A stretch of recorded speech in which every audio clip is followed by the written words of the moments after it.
9 और 10 सितंबर को नई दिल्ली में G20 लीडर समिट आयोजित होने वाला है। उससे पहले हम आपको G20 परिवार के सदस्यों से मिलवा रहे हैं, उनका परिचय करवा रहे हैं। आज कहानी सुनाएंगे यूनाइटेड किंगडम की, वो देश जिसने 200 वर्षों तक हम पर राज किया। यूके, इसका पूरा नाम है United kingdom of great Britain and northern Ireland. सबसे पहले इसी बात पर आते हैं कि यूके है क्या, कितने देश हैं, एक ही देश है या देश में देश हैं। इंग्लैंड क्या है, ब्रिटेन क्या है। यूनाइटेड किंगडम एक संप्रभु देश है, यूरोपीय महाद्वीप के उत्तर पश्चिम तट पर यह बसा हुआ है। मेनलैंड यूरोप में नहीं है, एक आइलैंड पे है। 4 देशों का समुच्चय है ये, इंग्लैंड, स्कॉटलैंड, वेल्स और उत्तरी आयरलैंड। इसके साथ ब्रिटेन के छोटे छोटे द्वीप भी हैं, इसलिए इसे कहते हैं यूनाइटेड किंगडम। ग्रेट ब्रिटेन मतलब वो द्वीप जिसमें इंग्लैंड, स्कॉटलैंड और वेल्स शामिल हैं। उत्तरी आयरलैंड ब्रिटेन से अलग आइलैंड पे है। इंग्लैंड ब्रिटेन का हिस्सा है, ब्रिटेन का सबसे बड़ा देश है जो दक्षिण पूर्व में स्थित है। यूनाइटेड किंगडम एक टापू देश है, आइलैंड है। अटलांटिक महासागर, उत्तरी सागर, इंग्लिश चैनल, सेल्टिक सागर और आयरिश सागर से घिरा हुआ। केवल उत्तरी आयरलैंड की जमीनी सीमा आयरलैंड गणराज्य के साथ लगती है। ये जो यूके के अंदर के हमने 4 देश आपको बताए, वो कहलाते हैं नेशंस। यूके की कुल आबादी 6 करोड़ 73 लाख है। आधिकारिक भाषाएं हैं यहाँ की अंग्रेजी, वेल्श, स्कॉटिश गेलिक और आयरिश गेलिक। ब्रिटेन की राजधानी है लंदन, इंग्लैंड के दक्षिण पूर्व में पड़ता है, टेम्स नदी के किनारे। आज लंदन दुनिया में सबसे ज्यादा विविध शहरों में से एक है, बड़ा कॉस्मोपॉलिटन है, पॉपुलेशन में भी, अप्रोच में भी। 300 से ज्यादा नेशनैलिटीज के लोग यहाँ पे रहते हैं और इसका कारण है लंदन का एक लंबा और समृद्ध इतिहास। इस शहर की स्थापना कभी रोमन्स ने की थी पहली शताब्दी में। मध्य युग के दौरान लंदन का तेजी से विकास हुआ, व्यापार और वाणिज्य का ये प्रमुख केंद्र बना, आज भी है। और 19वीं सदी तक आते आते लंदन औद्योगिक क्रांति का केंद्र बन गया। हवाई मार्ग से अगर आप जाएंगे प्लेन से, तो नई दिल्ली से लंदन आपको लगभग 6500 किलोमीटर दूर लगेगा और 10 घंटे लगेंगे पहुंचने में। यूनाइटेड किंगडम का इतिहास बड़ा लंबा और जटिल है। आज का जो ब्रिटेन आप देखते हैं उस पर रोमन्स ने राज किया, वाइकिंग्स का राज रहा और नॉर्मन्स का भारी प्रभाव रहा। रोमन्स 5वीं शताब्दी में आए और उन्होंने तमाम इंफ्रास्ट्रक्चर बनाया और ईसाईयत का प्रचार किया। 9वीं शताब्दी में वाइकिंग्स ने ब्रिटेन पर आक्रमण किया। वाइकिंग्स स्कैंडिनेविया के योद्धाओं और नाविकों का एक समुदाय था। उन्होंने अपनी बस्तियां बसाईं। 11वीं सदी में नॉर्मंडी के ड्यूक विलियम ने ब्रिटेन पर आक्रमण किया और अंग्रेजी सिंहासन पर काबिज हुआ। विलियम की जीत के साथ नॉर्मन्स अपनी भाषा, संस्कृति और कानून लेकर आए। 13वीं शताब्दी तक अंग्रेजी राजशाही मजबूत हुई। इसी दौरान देश में आर्थिक विकास हुआ, मगर 14वीं सदी में ब्लैक डेथ ने ब्रिटेन की 1/3 आबादी को मार डाला। ब्लैक डेथ एक महामारी थी जिसका उदय चीन में हुआ था।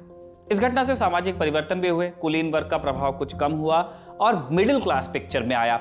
16वीं शताब्दी में इंग्लैंड में धार्मिक सुधार का दौर चला। हेनरी अष्टम ने कैथोलिक चर्च से अलग होकर चर्च ऑफ इंग्लैंड की स्थापना की। 1600 ईस्वी में ईस्ट इंडिया कंपनी की स्थापना हुई। सबसे बड़े भुगतभोगी तो हम ही हैं उसके। और यहीं से शुरू होता है अंग्रेजी औपनिवेशिक राज का इतिहास, जो व्यापार और वाणिज्य के नाम पर बना था, लेकिन धीरे धीरे देशों को ही चलाने लग गया, उन्हें उपनिवेश बनाने लग गया। 18वीं शताब्दी तक ब्रिटेन बहुत बड़ी ताकत बन चुका था, बहुत ताकतवर नेवी उनके पास थी। इसी सदी में ब्रिटेन में औद्योगिक क्रांति भी शुरू हुई, भयानक तेजी से आर्थिक विकास हुआ। वहां पे उनके पास, जैसा हमने कहा, एक बड़ी ताकतवर नेवी थी और एक संपन्न अर्थव्यवस्था जो इनके कैंपेन्स को सपोर्ट कर सकती थी, कहीं भी जाके लड़ सकते थे। साम्राज्य के चरम पर कहा जाता था कि बरतानिया हुकूमत पर सूरज कभी अस्त नहीं होता। भाषा मुहावरे की है, लेकिन इसमें कुछ कुछ सत्य भी था। ऐसा नहीं था कि अंदर खाने सब हंकी डोरी था, कि सूरज नहीं डूब रहा तो सब बढ़िया चल रहा है। गृहयुद्ध छिड़ा हुआ था वहाँ। राजशाही और लोकशाही के समर्थकों के बीच लड़ाई चल रही थी, जिसमें संसद की जीत हुई और राजा को फांसी दी गई। समय के साथ अंग्रेजी हुकूमत की पकड़ कुछ कमजोर हुई।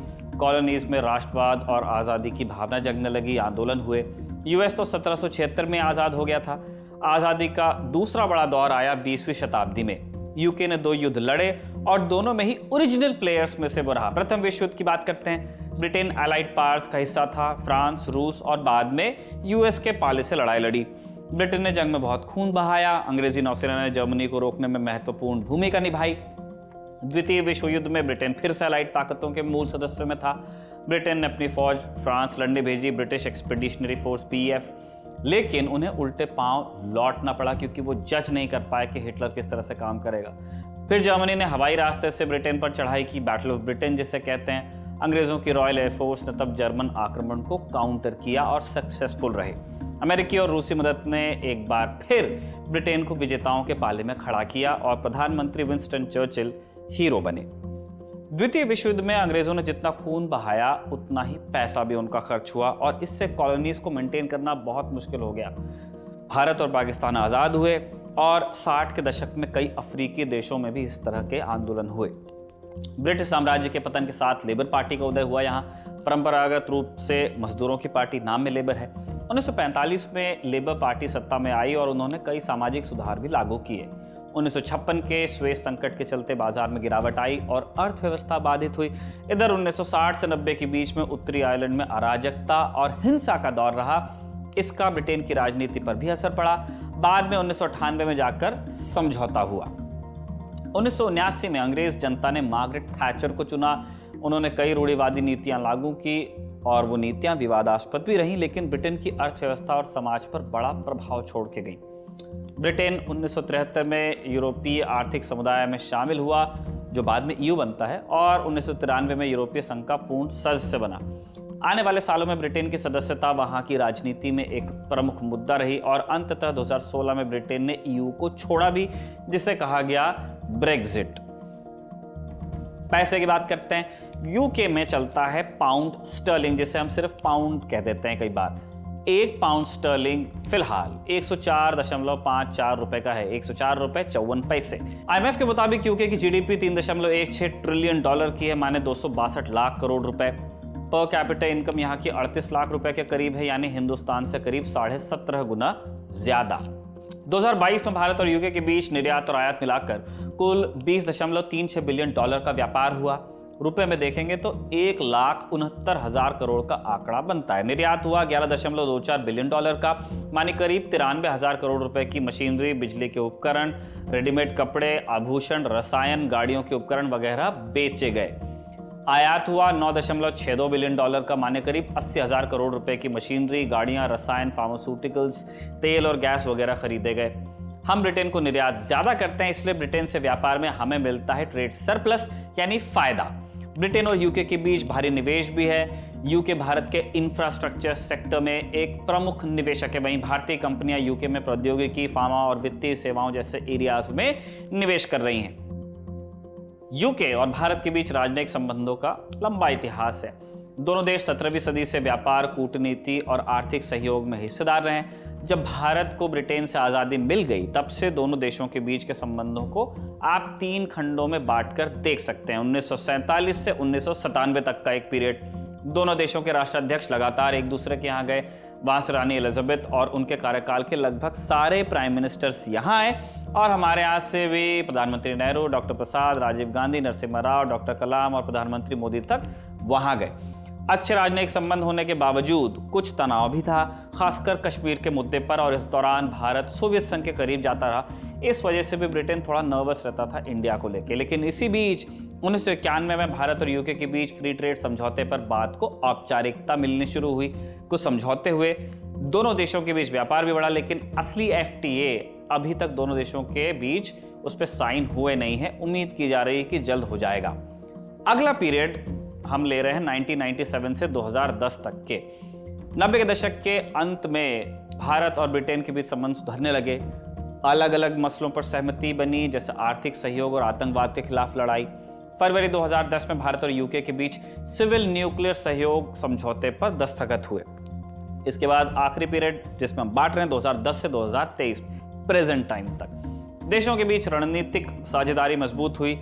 रक्षा, सुरक्षा और व्यापार से संबंधित कई समझौतों पर हस्ताक्षर हुए हैं। भारत ब्रिटेन का एक प्रमुख डिफेंस पार्टनर भी बनता जा रहा है।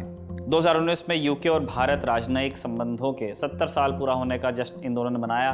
2021 में दोनों देशों ने 2030 रोड मैप पर भी साइन किया, जो व्यापार, निवेश, रक्षा और सुरक्षा सहित कई मुद्दों पर साझेदारी को गहरा करने के लिए योजनाएं तय करेगा। 2022 में यूके और भारत ने अपना पहला 2+2 टू मिनिस्टीरियल डायलॉग आयोजित किया, जिसमें दोनों देशों के विदेश और रक्षा मंत्री एक साथ आए। 2023 में यूके और भारत ने साइबर खतरों से निपटने के लिए एक नया साइबर एक्शन प्लान भी लॉन्च किया है।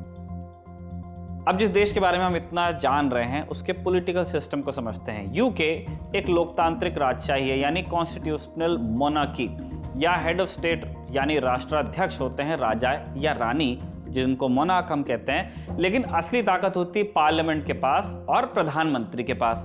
प्रधानमंत्री की नियुक्ति राजा रानी करते हैं, लेकिन उनके पास संसद में बहुमत होना चाहिए प्राइम मिनिस्टर के पास। जैसे क्वीन एलिजाबेथ द्वितीय के बाद उनके बेटे चार्ल्स राजा हैं और ऋषि सुनक प्रधानमंत्री। ब्रिटिश संसद के 2 सदन है, हाउस ऑफ कॉमन्स और हाउस ऑफ लॉर्ड्स। भारत की जो संसद है उससे बहुत मिलता जुलता सिस्टम है। निचला सदन है हाउस ऑफ कॉमन्स, जिसे आप लोकसभा की तरह समझ सकते हैं। इसके सदस्य चुने जाते हैं डायरेक्ट वोट से। हाउस ऑफ लॉर्ड्स के सदस्यों की नियुक्ति राजा करते हैं और एक नियुक्ति आयोग की सलाह पर प्रधानमंत्री सदस्यों के नाम प्रस्तावित करते हैं। वहां की राज्यसभा समझ सकते हैं, इलेक्शन का प्रोसेस अपने यहाँ से थोड़ा अलग है। स्कॉटलैंड, वेल्स और नॉर्दर्न आयरलैंड की अपनी सरकारी प्रणाली है, अपनी संसद है और सरकारें भी हैं। हमने कहा था कि ये नेशंस हैं जो ग्रेट ब्रिटेन के अंदर आते हैं, यूके के अंदर, लेकिन पॉलिसी लेवल पर उनका पूरा कंट्रोल नहीं रहता है। सरकार की कमान यहाँ पे किसके पास है? प्रधानमंत्री ऋषि सुनक के पास। राजा हैं यहाँ के चार्ल्स तृतीय। सुनक ब्रिटेन की कंजर्वेटिव पार्टी के लीडर भी हैं। अक्टूबर 2022 में प्रधानमंत्री बने। वो भारतीय मूल और हिंदू धर्म से आने वाले पहले प्रधानमंत्री हैं। कहानी क्या है उनकी? ऋषि सुनक के दादा दादी ब्रिटिश भारत के गुजरांवाला में पैदा हुए। विभाजन के बाद गुजरांवाला पाकिस्तान का हिस्सा बन गया है। हालांकि सुनक के दादा दादी उससे पहले ही केन्या में बस चुके थे, तो केन्याई मूल के भी हुए। वहीं पर ऋषि के पिता यशवीर का जन्म हुआ केन्या में।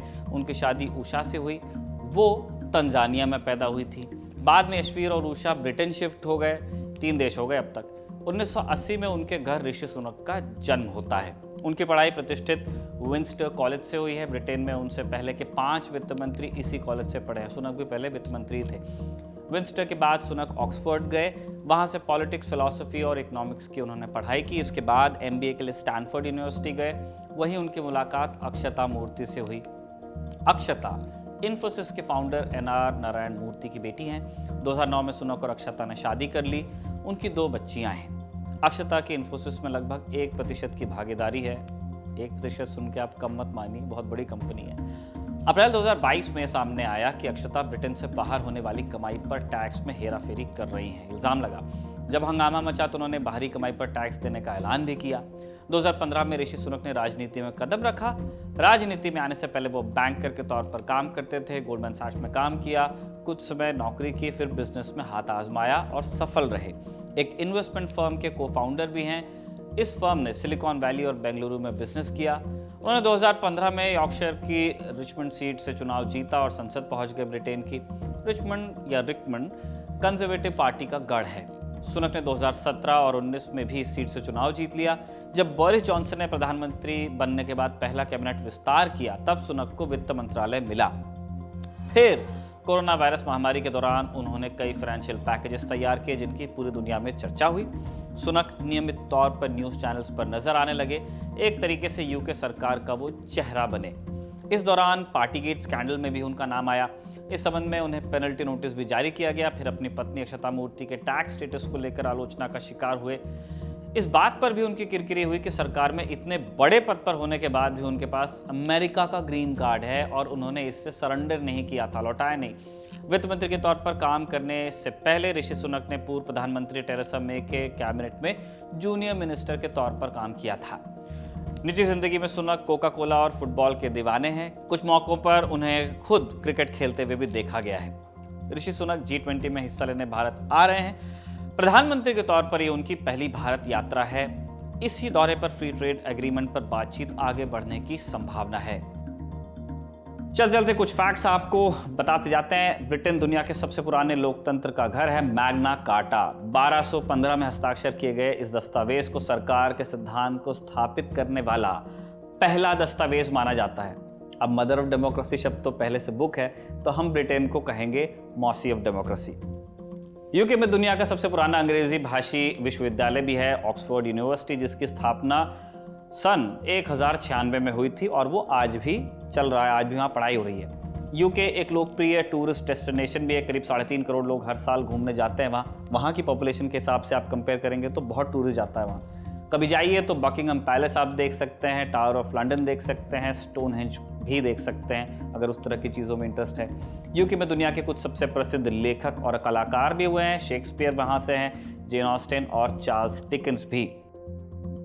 दुनिया के 14 देश अभी भी ब्रिटिश क्राउन को हेड ऑफ द स्टेट मानते हैं। इनमें ऑस्ट्रेलिया, कनाडा और न्यूजीलैंड भी हैं। अधिकतर देशों में ब्रिटिश क्राउन से अलग होने की मांग चल रही है। ब्रिटेन 2016 में यूरोपियन यूनियन ईयू से अलग हो गया। वो ईयू छोड़ने वाला इकलौता संप्रभु देश है। वॉर ऑन टेरर और इराक पर हमले में ब्रिटेन अमेरिका का सबसे बड़ा सहयोगी था। इराक वॉर की जांच के लिए बने कमीशन ने अपनी रिपोर्ट में पूर्व प्रधानमंत्री टोनी ब्लेयर पर कई संगीन आरोप लगाए थे। ब्लेयर 1997 से 2007 तक यानी 10 साल प्रधानमंत्री रहे। कमीशन ने लिखा कि सरकार ने गलत इंटेलिजेंस के आधार पर हमले का फैसला लिया। जुलाई 2016 में टोनी ब्लेयर ने पीड़ित परिवारों से माफी भी मांगी, लेकिन हमले को गलत ठहराने से इनकार कर दिया। ब्रिटिश आर्मी की स्पेशल एयर सर्विस SAS पर अफगानिस्तान और इराक में युद्ध अपराधों के आरोप लग रहे हैं। इसकी जड़ में कहीं ना कहीं टोनी ब्लेयर का फैसला ही रहा। G20 लीडर समिट की 360 डिग्री कवरेज की जो ब्रिटेन वाली किस्त थी उसको हम यहीं पे कंक्लूड कर रहे हैं। इसके लिए रिसर्च की थी हमारे साथी सोमशेखर ने और कैमरे पे इसे अमितेश ने रिकॉर्ड किया था। आप देखते रहिए दी ललन टॉक।